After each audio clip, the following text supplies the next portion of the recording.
যে দেখুন অঝরে বৃষ্টি নামছে, তা আপনাদের একটু দেখিয়ে দিলাম। তো আজকে বেশি কাজ নাই, একটু মোছামুছি করব আর রুই মাছ ভুনা করব। তো একটু মোছামুছির কাজ ছিল, ভাবলাম কাজ যেহেতু কম একটু মুছে নেই। এই যে আমার সুর একটা ভালো করে মুছে নিতেছি। তো এইখানে আমি পুতুল রাখছিলাম, একটা আপুর কমেন্ট আমি পুতুলটা সরিয়ে ফেলছি। আসলে আপুর কমেন্টটা আমার অনেক ভালো লাগছিল। সো হ্যালো এভরিওয়ান, আসসালামু আলাইকুম। সবাই কেমন আছেন? আশা করি যে যেখানে আছেন অনেক বেশি ভালো আছেন। আলহামদুলিল্লাহ আপনাদের দোয়ায় ও ভালোবাসায় আমি ভালো আছি। এই যে আরেকটা ভিডিও নিয়ে আসলাম। তো যে যেখান থেকে দেখতেছেন বা দেখবেন প্লিজ একটা লাইক দিয়ে কন্টিনিউ করবেন। আর যদি আমার ভিডিওটা ভালো লেগে যায় তাহলে সাবস্ক্রাইব করে পাশের থাকা বেল অপশনটা অন করে রাখবেন। আমি নতুন কোনো ভিডিও দিলে আপনার কাছে নোটিফিকেশন যাবে আর আপনি আপনার সময় মতো দেখে নিতে পারবেন। তো এই যে কথা বলতে বলতে আমি সুর একটা ভালো করে পরিষ্কার করে গাছগুলো জায়গা মতো রেখে দিয়েছি। আর এই যে আসলাম খাবার টেবিলে, আমি কিন্তু পরিষ্কার করে নিতেছি সবগুলো। ট্রেটাও একটু মুছে নিলাম। আর আমার মেয়েও কিন্তু আমার সাথে এটা ওটা করতেছিল। তো যেহেতু ছোটো বাচ্চা, ওই তো আর শুনবে না, পাশে থেকে ও খেলা করতেছে আর আমি সাথে কাজগুলো করে নিতেছি। তো এই যে সব কিছু মুছে টুছে নিতেছি, যেহেতু ধুলো পড়ে। প্রতিদিন না করলে আমি একদিন পর পর এগুলো মোছার চেষ্টা করি। তো এই যে সিম্পলভাবে দেখুন আমি সাজিয়ে নিলাম। জানি না আপনাদের কাছে কেমন লাগবে। আমার কাছে সিম্পলভাবে যেগুলো আছে আমি সেগুলোই দিয়ে সাজাই, আমার কাছে ভালো লাগে।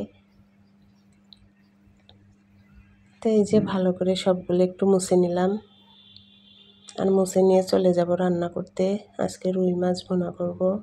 তার জন্য এই যে দেখেন প্যানটা গরম হয়ে গেছে, এখন মাছগুলো দিয়ে দিতেছি। আজকে রান্নার ঝামেলাও ছিল না, একটাই তরকারি রান্না করব, যেহেতু আমার হাজব্যান্ড দুপুরে আসবে না, শুধু আমরা মা মেয়ে খেয়ে নিব। তো এই যে মাছগুলো এক পাশে হয়ে গেছে, আরেক পাশটা একটু উল্টিয়ে দিলাম। আর এই যে আমি উঠাই নিতেছি, ভাজা হয়ে গেছে। আর ওই তেলে এখন দিয়ে দেব পেঁয়াজ কুচি।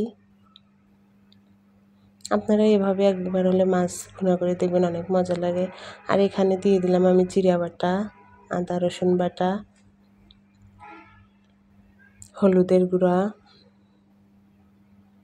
ধনিয়া গুঁড়া, মানে যেগুলো মশলা লাগে সেগুলো সব দিয়ে দিব। তো যে একে একে সব মশলাগুলো দিয়ে দিতেছি।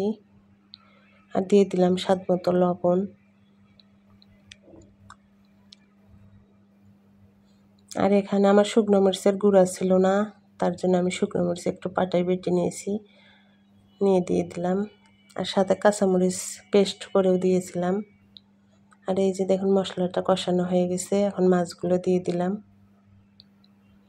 আসলে মশলা যত ভালো কষানো যায় তরকারির টেস্টটাও তত ভালো হয়। আর এই যে একটুখানি পানি দিয়ে দিলাম।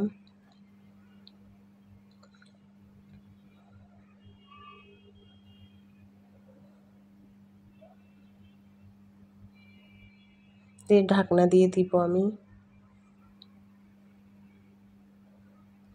আর এই যে একটু পরে এসে মাছগুলো উল্টাই দিতেছি, আবার ঢাকনা দিয়ে দেব। আর এই পর্যায়ে আমি ঝোলের পানি দিয়ে দিতেছি। মাঝে মাঝে কিন্তু আমি নাড়াচাড়াও করে দিছি।